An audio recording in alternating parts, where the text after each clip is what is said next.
மனுஷன் உண்டாக்குற நாள் இது.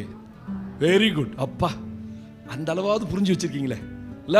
முதல் நாள் வெளிச்சத்தை உண்டாக்கினா, ஆகாய விரி உண்டாக்கினா, பூமி தரையா பிரிச்சார், சோத்திர சமுத்திரத்தை அதையும் பிரிச்சார். அப்படி 5 நாட்கள் உண்டாக்கிட்டு 6ஆம் நாள் மனிதனை தன்னை போல உண்டாக்கினார். 7ஆம் நாள் என்ன உண்டாக்கினார்? Very good. அப்பா, நல்ல கரெக்டா பதில் சொல்றீங்க. 7ஆம் நாள் தேவன், நல்ல கவனிங்க, 6 நாள் வேலை செஞ்ச கர்த்தர் 7ஆம் நாள் ஓய்ந்திருந்தார். ஆனா 6ஆம் நாள் உண்டாக்கப்பட்ட மனுஷனுக்கு முதல் நாளே ஓய்வு நாள். எத்தனை பேருக்கு புரிஞ்சது தெரியல? 7ஆம் நாள்ல தேவன் ஓய்ந்திருந்தார். அவர் 6 நாள் வேலை செஞ்சுட்டு 7ஆம் நாள் தான் ஓய்ந்தார். ஆனா மனுஷன் உண்டாக்கப்பட்ட 6ஆம் நாளைக்கு அடுத்த நாள், உண்டாக்கப்பட்ட அடுத்த நாளே அவனுக்கு ஓய்வு நாளை கொடுத்தார்.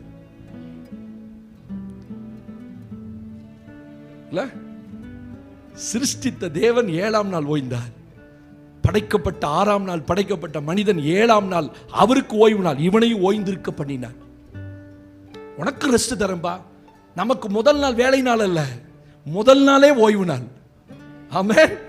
7ஆம் நாள் நமக்கு ஓய்வு நாளா கொடுத்து அந்த நாளை பரிசுத்தப்படுத்தி அந்த நாளை ஆசீர்வதித்து தேவன் ஓய்ந்திருந்தார்.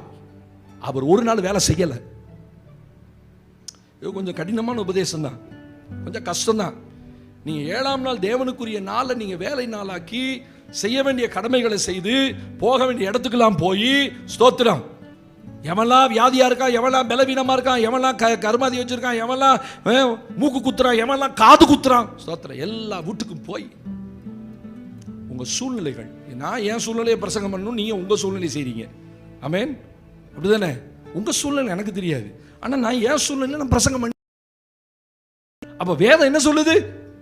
என்னைக்கோ ஒரு நாள் போறோம் வரோம், ஓகே, நோ ப்ராப்ளம், இல்லையா? வருஷத்துல ஒரு முறை. சில குடும்பங்கள் தெரியும், எல்லாம் நல்ல ஆவிக்குரிய குடும்பங்கள், அவங்களுக்கு தேவனை குறிச்ச உணர்வு இருக்குது. ஸ்தோத்திரம். நம்ம சபை போய் நிக்கணும், தேவனை ஆராதிக்கணும், தேவனுடைய சமூகத்தில் போய் நிக்கணும், நிக்கணும். நான் சும்மா வீட்டில் இருக்கக்கூடாது, படுத்திருக்க கூடாது. ஸ்தோத்திரம். 7ஆம் நாள் நான் வீட்டில் சும்மா படுத்திருந்தா தேவன் என்ன கேள்வி கேட்பார். அந்த உணர்வு வரணும். அல்லேலூயா. தலை வலிக்கிற மாதிரி இருக்குது, மூக்கு ஒழுகுற மாதிரி இருக்குது, தோத்திர வயிறு வலிக்கிற மாதிரி இருக்குது. ஆனா 9 மணிக்கு கொட்ட வேண்டியது கொட்டிக்குவோம், 12 மணிக்கு தின்ன வேண்டியது தின்னிக்குவோம், நைட்டும் விட மாட்டோம், சாயந்தரமும் விட மாட்டோம், எல்லாம் செய்ய வேண்டிய அத்தனை செய்வோம். ஆனா தேவனுடைய காரியத்தில் மட்டும் உணர்வு இருக்காது.